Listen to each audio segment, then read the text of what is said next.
Abrimos nuestra saga número 18. ¿Cuál es tu visión de vida, legado? ¿Cuándo fue la última vez que te replanteaste qué hacer con tu vida? Lo que sea que le quede en tiempo a esta. ¿Te has preguntado qué terminarás por llevarte al otro lado? Una vez que sí o sí tu último suspiro acontezca, el tiempo pasa y en verdad que muchos son los días que repetimos como copia barata y desgastada del día anterior. Mientras más días pasan, que son copias de los anteriores, más baratos son estos días, más barata es nuestra vida, con menos elixir, menos esencia. No hay mucho valor ni visión para uno. Eso nos desgasta el espíritu, nos resta poder personal, pues inconscientemente nos vamos mimetizando con el zombie que ciertamente todos llevamos dentro. La pregunta sigue en el aire y seguirá hasta que cada quien y desde el centro de su corazón la resuelva, pues más que una pregunta es una incógnita que hay que despejar, que hay que develar conforme pasan nuestros días, nuestra vida. Los días baratos, esos días copia al carbón que te menciono, son esos que construyen tu tumba, una tumba inerte de un ser que vivió como muerto y que su legado es una vida que ni siquiera esa persona notó en vida. Pero por otro lado, muchas vidas se pasan haciendo una y otra vez lo mismo, que más bien termina por producir un legado que trasciende el tiempo y el espacio de la vida misma de quien lo creó. Digamos, por ejemplo, a Julio Verne, cuya obra requirió de pasar años enteros haciendo lo mismo, repitiendo los días día tras día en lo mismo, es decir, escribiendo. Ahí la diferencia de llevar una vida de días baratos o llevar una vida de días ricos. Plantea a qué modalidad obedecen tus días hoy día. En este momento que estás escuchando este podcast, haz un breve acto de contrición, de autoobservación, y tus días que se repiten están construyendo una tumba inerte o están construyendo un legado. Chécate a ti misma, a ti mismo. Vivir dentro de una pantalla para redes sociales, videojuegos, entretenimiento puede aportar mucho, tanto a días pobres como a días ricos. Dependerá de cómo integres esas sesiones en tu vida, en tu día a día.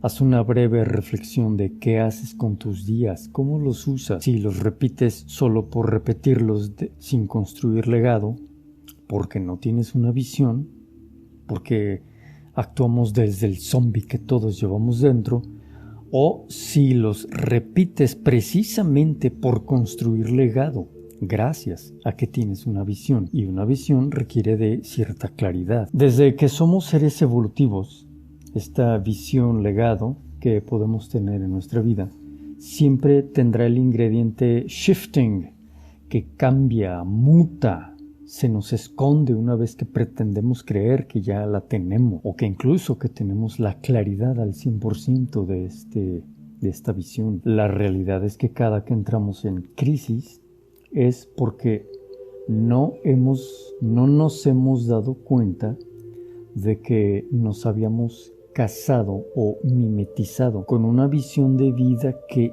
insisto, desde que somos evolutivos quedó obsoleta.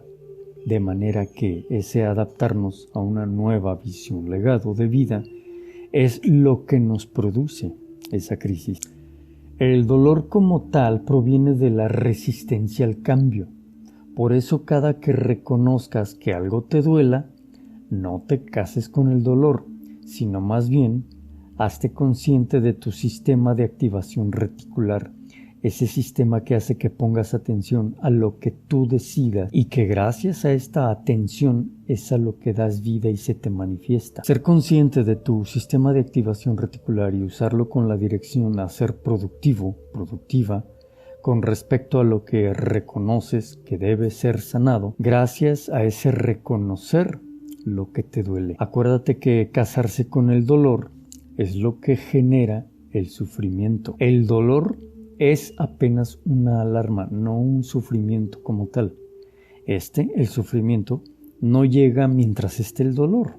El dolor es apenas la alarma. El sufrimiento es casarte con la alarma. Tu estado de conciencia se queda allí y le da vueltas a lo mismo, y por eso es que no avanzamos. Una vez que tu alarma se activa, es decir, cuando reconoces que algo te duele, a partir de ese momento de conciencia tienes dos opciones: casarte con el dolor, y a partir de ahí comienza el sufrimiento, en el que se te pueden ir décadas, meses, un par de semanitas, no sé, cada quien. Dependerá de qué tanto tiempo de tu vida quieras estar en ese estado del ser, que quieras invertir en el sufrimiento y no hacer el trabajo interno para salir adelante en tu siguiente estado evolutivo de conciencia. En fin. Bueno, entonces pues depende de ti, de si haces tu trabajo interno o no.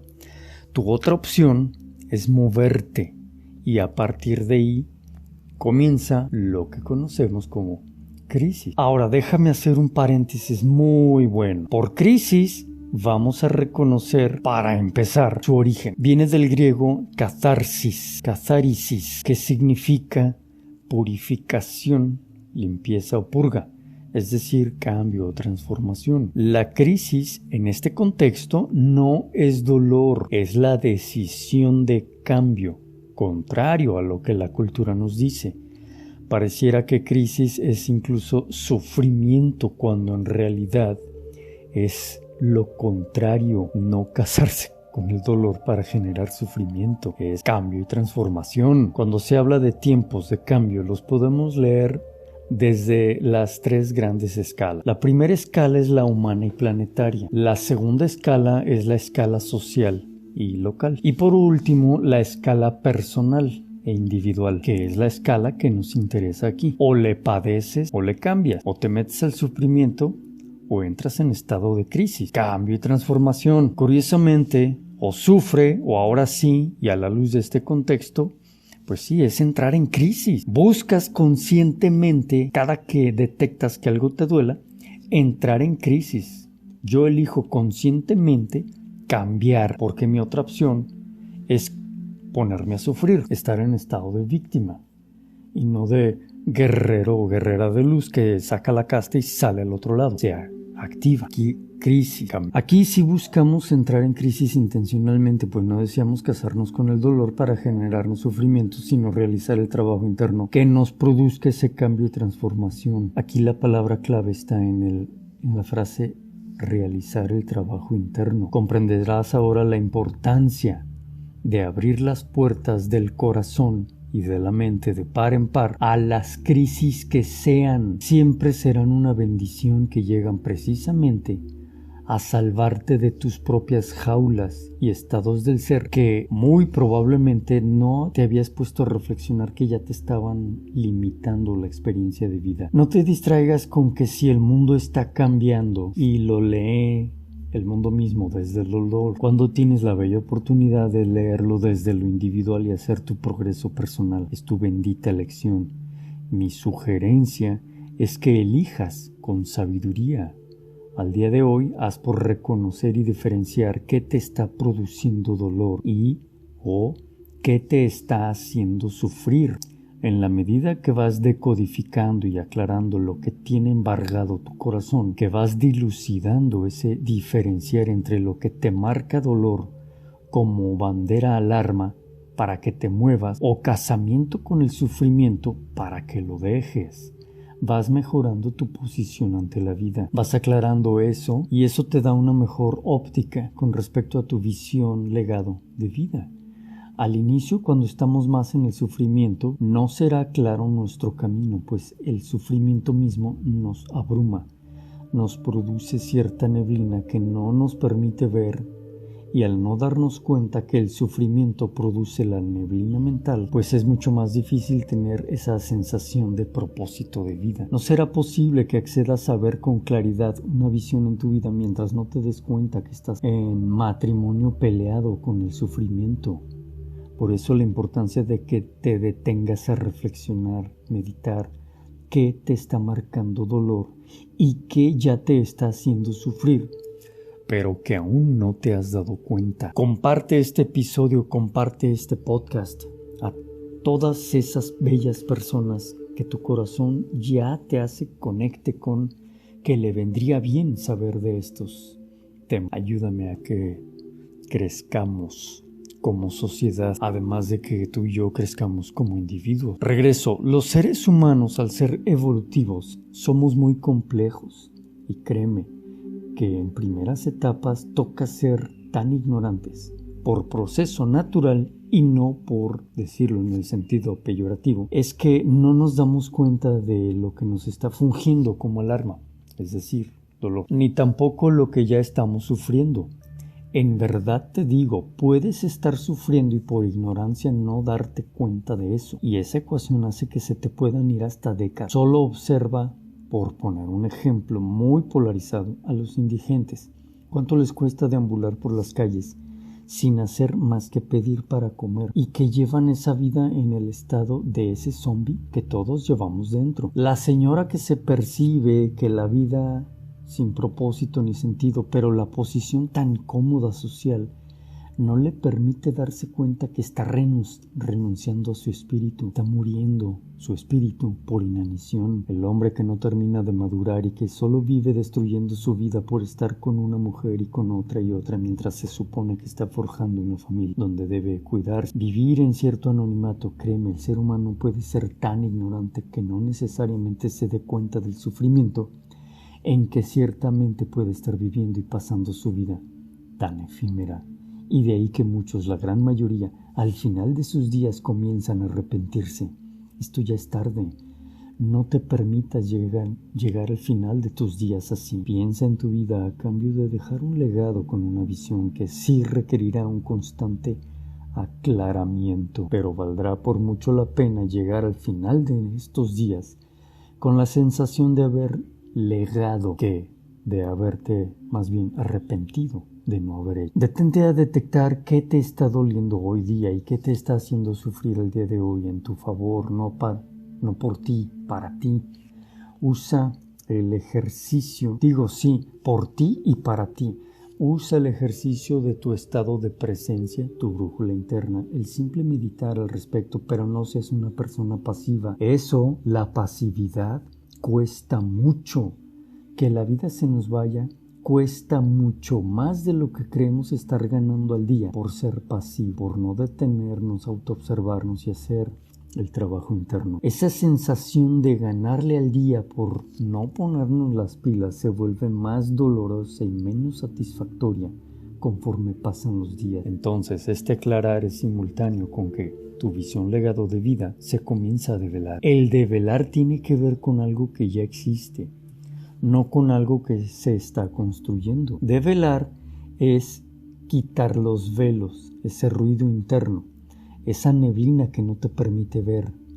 De espacio, velar, develar, quitar los velos. Develar es para la personalidad lo que progresar, avanzar es para el alma. Te explico. Develar lo que ya está establecido es muy fuerte para la personalidad, porque nosotros desde nuestra perspectiva de nuestra personalidad, que normalmente le llamamos egoica, perspectiva egoica, no nos agrada pensar en términos de que la vida ya está resuelta y que pareciera que somos un títere de la vida misma, y sin embargo para el alma ya está resuelto a qué vino al mundo y sus siguientes estados evolutivos, como el alma evolutiva que es. Para el alma es progreso lo que para ti, para tu personalidad, es develamiento. Esto significa que para ti como persona siempre te va a resultar un tanto incómodo saber que no te perteneces como crees, que todo cuanto haces es obra del alma y no tuya. Lo que se busca es despertar al nivel que haga que te sepas como el alma y no como su avatar, saberte como ese ser superior y más elevado y no como la persona que sufre y padece la vida por ser ignorante de su realidad superior y divina. Esta es una gran diferencia entre quienes sufren y quienes solo abrevan la experiencia de vida y hacen cambios aparentemente como si nada, se adaptan como si nada, tienen sus procesos de vida como si nada. Nos da la impresión de que la vida no les preocupa y sin embargo sí siguen adelante. Esto no nos crea sentido, no alcanzamos a ver cómo es que desde nuestra perspectiva deberían estar sufriendo mientras que más bien tienen una sonrisa genuina en su rostro, en lo que a nuestro criterio parece que la vida se les está desmoronando. Déjame darle un traguito a mi copa. Mi primer traguito del día. ¡Qué delicia! ¿Qué pasa con estas personas? Pues su autopercepción está más desde la identificación con el pulso de su alma que con una identificación con la personalidad que era pasado muy ignorante. Son personas que están en el camino de vida de autoobservación para precisamente llevar una vida de develar y no de padecer. ¿Qué es lo que se devela? Pues el pulso de tu alma, que a tu personalidad y con toda su herramienta del ego le toca develar al hacer este trabajo de autoobservación, para dejar a la víctima, a su estado de ignorante, a su estado de herida, atrás, y se va haciendo cada vez más su voluntad personal alineada a la voluntad de su alma. Es cuando dejas la víctima por el guerrero o guerrera de luz, es cuando dejas a tu ignorante por el maestro o maestra de luz, es cuando dejas a tu herida por la maestra o maestro de luz, por la sanadora o sanador de luz. La mujer medicina, el hombre medicina. Lo dejes todo esto atrás porque ya lo estás reemplazando por un nuevo estado del ser. Podrás creer que todo ser humano está en este camino. Al final del día, no hay ser humano en esta tierra que no tenga, desde la esencia del ser, la misma configuración de la víctima al guerrero, del ignorante al maestro, de la herida a la sanadora. Que estemos todos en distintas fases es otra cosa, y con nuestro ingrediente individual, nuestro sello personal, pero en esencia todos estamos en el mismo sendero de conectar con nuestro ser superior para avanzar en nuestro camino, el camino que sea de la persona que sea en la vida y encarnación que sea. La palabra clave es servicio. Vamos a hacer por tocar base en el tema un poco más profundamente y ligado al contexto y pulso que llevamos aquí. Para este episodio te sugiero hacer honor a lo que hemos estado diciendo como parte del discurso de Pluma de Fénix, un sendero para el alma. Obtener información de valor no es una farsa si no haces algo por integrar dicha información en tu vida. Por lo que para que no caigas en solo haberte entretenido, mi sugerencia es el simple ejercicio de tomar tu diario mágico y anotar con tu pluma del destino, en una sesión de meditación y reflexión, qué te hace sufrir al día de hoy y qué percibes que ya se está convirtiendo en una bandera roja, una alarma a manera de dolor. Aprende a hacer las diferencias entre qué te duele y qué te hace sufrir. Acuérdate, no es lo mismo, para que comiences a realizar el trabajo interno de aclarar estos puntos en tu vida para eventualmente develar el tesoro escondido. Ya llevo más de 22 minutos echando parloteo. Suficiente por esta sesión, querida, mi querido amigo. Vamos a despedirnos. Espero en verdad que tus pasos sean con luz. Seguimos adelante. Buen camino.